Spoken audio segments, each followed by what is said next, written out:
Dark red blood was flowing in the room filled with medicinal incense. The owner of the blood was an old physician.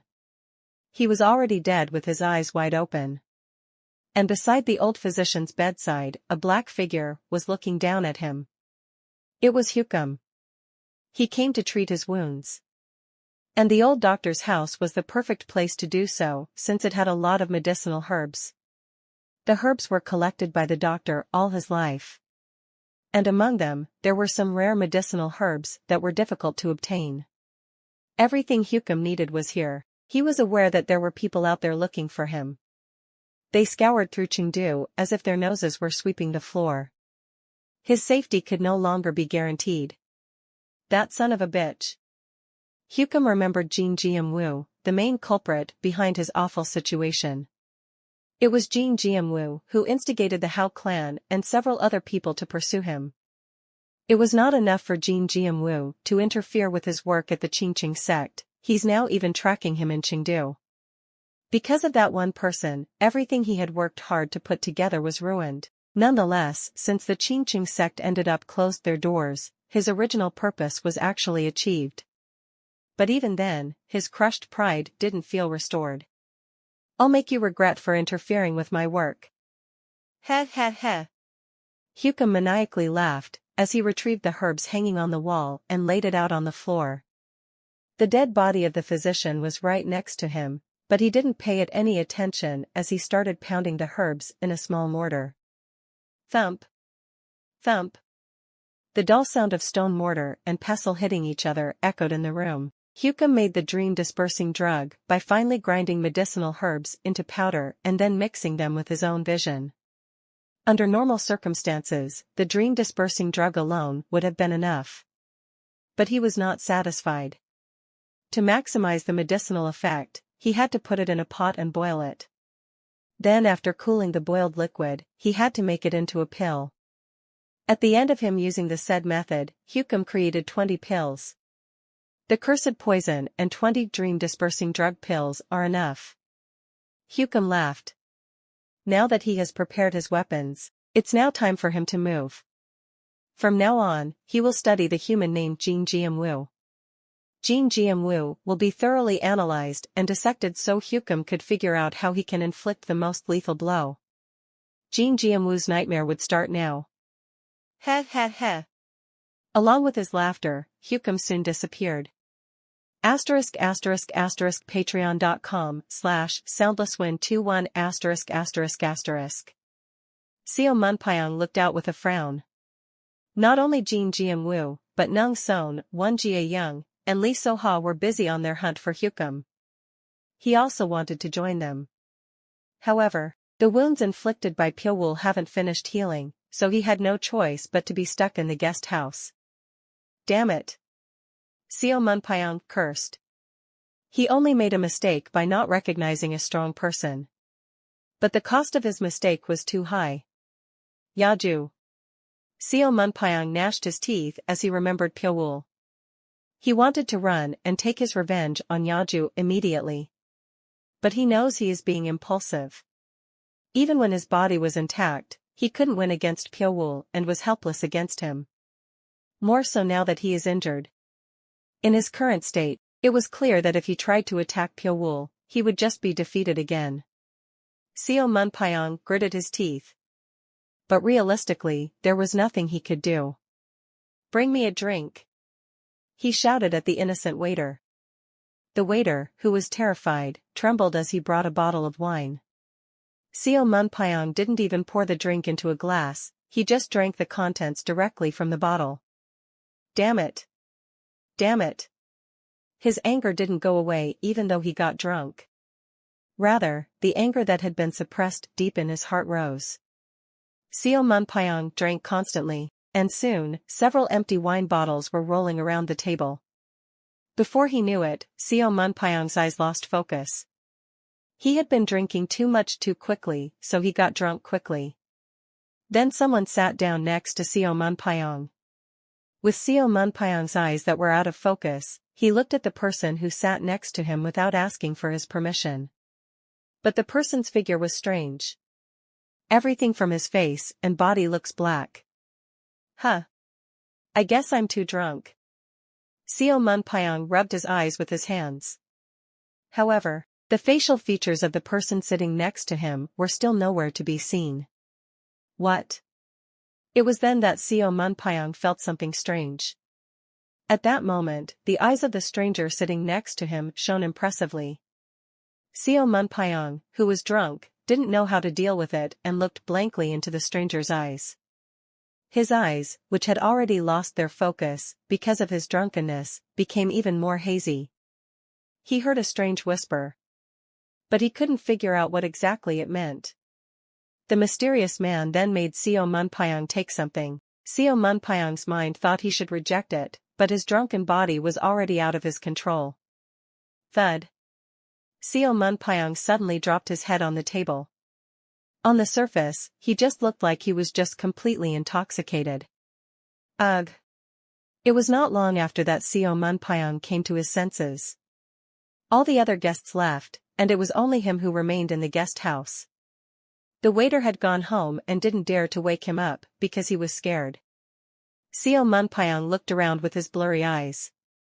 At that moment, a strong desire soared from the depths of his heart. The thought of wanting to embrace a woman quickly ran through his mind.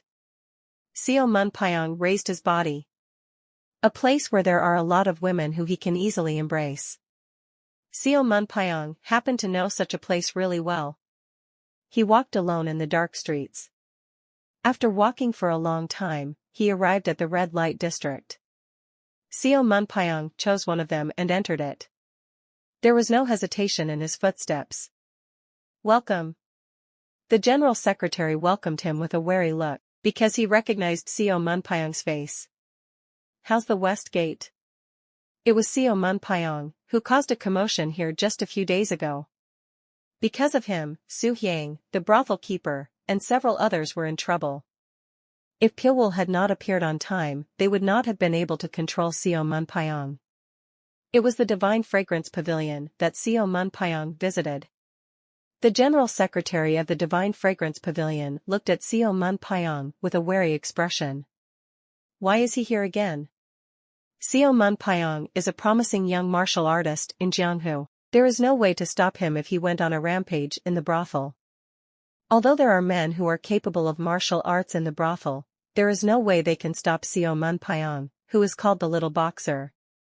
Mr. Seo. It is our brothel's closing time now. You should go and visit another brother. Bring Su Hyang. Pardon? The General Secretary's eyes widened at Seo Munpyong's unexpected words. Seo Munpyong repeated, Bring Su Hyang. Egu. Mr. Seo, why are you doing this? You do know that our madam doesn't accept regular guests, right? So you can't bring her? Our madam is out. Then call her. Mr. Seo. You dare ignore me, too? Huh? What do you mean? You really think you can be arrogant because Yaju has your back?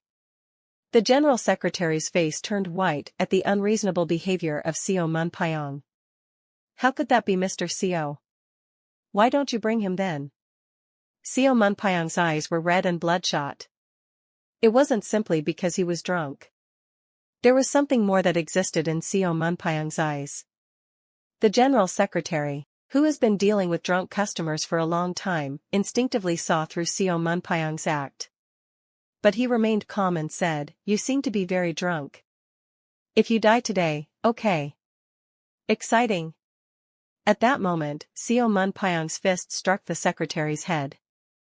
The secretary's neck snapped before he died. Ah. Murder.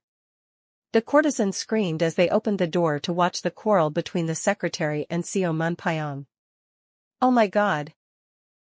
Secretary. The faces of the brothel warriors who rushed in the scene after hearing the screams of the courtesans turned white.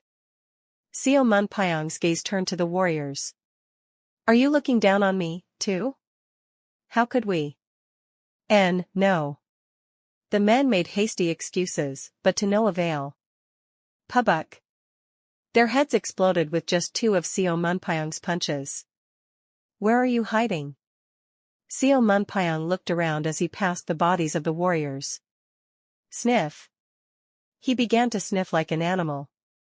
His appearance was hardly normal. What should we do? Run away. The courtesan and the guests rushed out at once and ran away. As they fell tangled together, the chaos reached its peak. Noisy. Seo Munpyong stepped on the fallen people and moved forward. He walked on them with his internal energy bursting out, so every person he stepped on had their limbs broken and guts exploded. It was as if hell was unfolding inside the brothel. Seo Munpyong continued sniffing the air. And at some point his eyes became more ferocious. Bang! Seo Munpyong flew through the window. In an instant, he skipped over a dozen meters and arrived at the annex of the Divine Fragrance Pavilion. A beautiful woman stood in front of the annex. It was Su Hyang. She ran out of the annex surprised when she heard screams coming from the main building. Ah! Su Hyang stepped back in surprise when she saw Seo Munpyong. What is the meaning of this? Jin Jianwu and Nung Son could not make out the situation in front of them. All of a sudden, riots broke out all over Chengdu. Flames soared from different buildings as groups of warriors started a fight at the same time as if they had planned it all together. It's him. The moment the riot broke out, Jin Jianwu instinctively realized that Hukum had already made his move. Jin Jianwu clenched his teeth. They did their best to find Hukum, but Hukum dodged their eyes and even controlled many people into becoming his own puppets. Recognizing the seriousness of the matter, the Hao clan's Hong Yusen dispatched an inspection team, while Yu Xinfeng also moved along with his niece Li Soha to subdue the rioters. Jin Jianwu muttered. Strange. Is a riot all he wants? It doesn't make sense. Since our encirclement on him is narrowing, he must have done this in a hurry. Nung Son casually said as if the situation was not a big deal. There was a sudden riot, but the number of the warriors was not so high that they could be suppressed quickly. That was then. We're in trouble. Wan Jiayang came running. Her face white and tired from all the running. What is it? Pyong is. Pyong? Seo Munpyong? What about him? Nung Son asked hastily. But Wan Jiayang couldn't answer immediately because she was still regaining her breath from running. Jin Jianwu looked in the direction where Wan Jiayang came from. He could see another fire starting to spread out.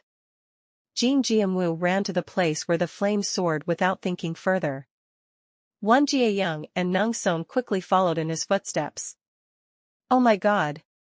The three of them looked at the place where the flames soared with stunned expressions. The brothel was burning, but what they saw wasn't just the flames. They saw a man standing in the middle of the collapsed walls. He was holding the body of a certain woman as if he were out of his mind. It was Seo Munpyong. He was staring blankly at the sky. His eyes had long lost their focus. Pyong. Despite Jin Jianwu's call, Seo Munpyong did not respond. He looked like he had lost his soul. As soon as they saw Seo Munpyong's condition, Jin Jianwu and Nung Son immediately realized what had happened. Oh my God! He must have been under his magic. The two looked at each other's faces. They had to somehow subdue Seo Munpyong without hurting him and return him to his original disposition. They were only worried about Seo Munpyong's safety that they did not even look at the woman he was holding. They just vaguely guessed that the woman might be one of the courtesans, because they were in front of the brothel. Pyong. Calm down and come here. Nung Son began to approach Seo Munpyong cautiously. Cit. A gruesome sound rang out. Jin Jianwu and Nung Son raised their heads in surprise. What came into their sight was the sight of a solid silver line, cutting through the night like a shooting star. A silver wire wrapped around Seo Munpyong's neck in an instant. No. Jin Jianwu was surprised and ran towards Seo Munpyong.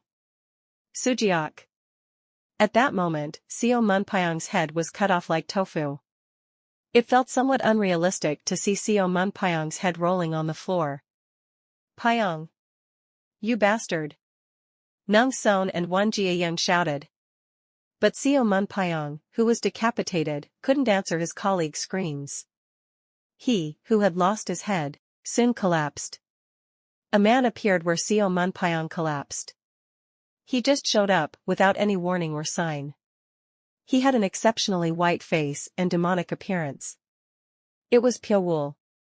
Pyowool silently took the woman's body from Seo Munpyong's hands and embraced her. A pale face, and a cold body temperature. The woman had already stopped breathing. Su-hyang. Pyowool called out the woman's name. He received no reply. Before she could be humiliated by Seo Munpyong, she already took her own life. Pyowool carefully laid Su-hyang's body on the floor and said, "I had a vain dream for a while. A dream where I could be in my own little world. But even that is not allowed for me. I get it now. That such happiness doesn't suit me. You." Pyowool raised his head and looked at Jin Jianwu. "Congratulations. You bringing me back into reality."